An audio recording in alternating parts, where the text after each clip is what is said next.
I can't say it any better than Mark does. I want you to go online, find Donaldson's Windows 7 boot process.pdf. The reason why I want you to see it is because I'm only showing you half of the diagram here. I want you to go out and get that nice long list of his boot process, and he explains the details of each and every piece of this. So he shows you that we start with the BIOS or the master boot record, and then we go to the volume boot sector and the NT boot sector, and then we dig down into the boot manager. The boot manager at that point allows you to choose between the different operating systems that are out there. Finally, what you do is you normally go through the winloader.exe, and then that brings you up to the NTOS kernel. The WinLoad.exe is really that low-level program. The NTOS kernel is when you're going to get a full-blown operating system which initiates your hardware abstraction layer. Once your hardware abstraction layer is actually initialized, you have full access to all of the devices on your system. It used to be, and I don't know if you can still see it, some keyboards have a light up. When the hardware abstraction layer kicks in, I think that's when the light blinks. Maybe that's the old way to do it, but I think that's how you know. Usually your keyboard will go ahead and blink at that point. It blinks before in the BIOS self-test, but that's just kind of an indication of when that's ready. And then you load up your phases, your different phases of the NTOS kernel to actually get a full-blown operating system, and that's when you have your SMSS.exe. What it does is it spawns the Win32K subsystems at that point, and that gets you almost ready. That gets you ready to grab a hold of all of the different pieces and components of the permission systems to actually get access to the files. This is also another place where I think there are hooks to your encryption system.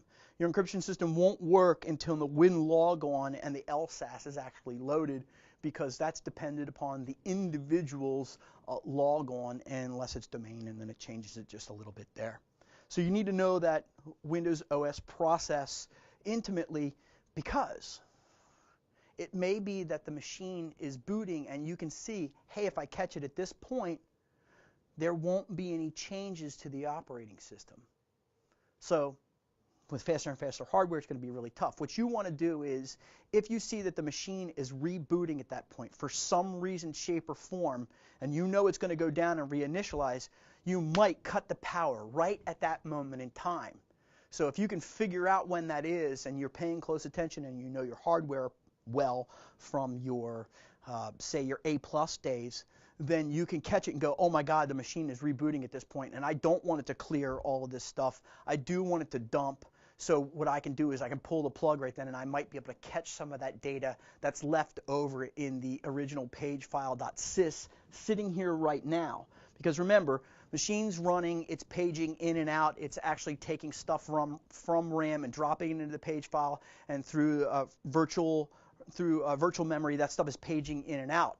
As soon as the machine does a full reboot, what it'll do is it'll clear all those mechanisms. But if it's about to reboot and you see that that's occurring and you pull the plug, you may be able to pull data out of the hyperfile.sys or the pagefile.sys for that operating system.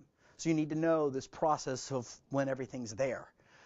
Once you've got the logon screen, it's too late. All of that evidence that you had before is probably gone, and now you're looking at your non-volatile information.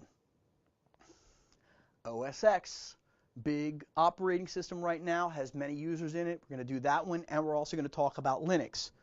Now, the OS boot process breaks things down a little bit differently. Don't confuse it with Linux. It is actually a BSD variant. So if you're familiar with the BSD variant of Unix, that's what the underlying operating system for Mac, as opposed to the GUI, is based upon. Now, the OS X is broken down into three important parts, and these are configurable parts within reason. Firmware, not so configurable. Bootloader, very configurable. Mac OS boot sequence, the OS X boot sequence, is very configurable. So in the firmware, we're doing the same thing that we did in the Power On self-test. It's kind of that pat down of the operating system to make sure that it has all the things that it last came up with. It looks and says, oh, I've got all these devices for myself. Then the bootloader kicks in, and here's the trick with the bootloader. It can load kernels from various types of file systems, different types. When we look at Windows file systems, we say we either have FAT32 or we have NTFS. Well, with the bootloader for OS X, we can do HFS plus, HFS, UFS, extent 2. And we can even load from a remote location. Trivial File Transfer Protocol will actually allow us to boot with no operating system right here, treating this like a dumb terminal. So then what we have is the BootX system library. It's in this particular location, System Library Core Services BootX. That's the default for the bootloader.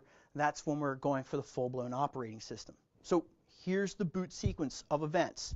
BootX first initializes the Open Firmware Client interface and retrieves the firmware versions. So that's very, very low level at that point. That's built into the physical hardware. Then it creates the pseudo device, SL words in the firmware, and defines the various fourth words in it. Don't worry about the fourth words. It's not relevant to what we're doing here. Looks up the options for the device firmware, which contains a whole bunch of variables, a lot of them like what keyboard and peripheral devices that we will accept. And now what it does is the Open Firmware looks for the hardware installed on the computer, patting itself down truly, and loads the file tbxi, which is bootx, from the boot partition. So if you have multiple partitions on the drive, you can actually boot from alternate partitions.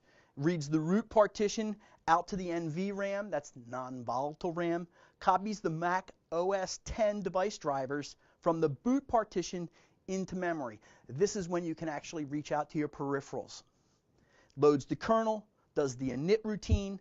The kernel determines the root device of the booting system, initializes the Mac BSD structures, that's when we get the full-blown operating system, initializes the IO kit, and then starts in the SBIN Mac init folder. So that's your Mac boot sequence.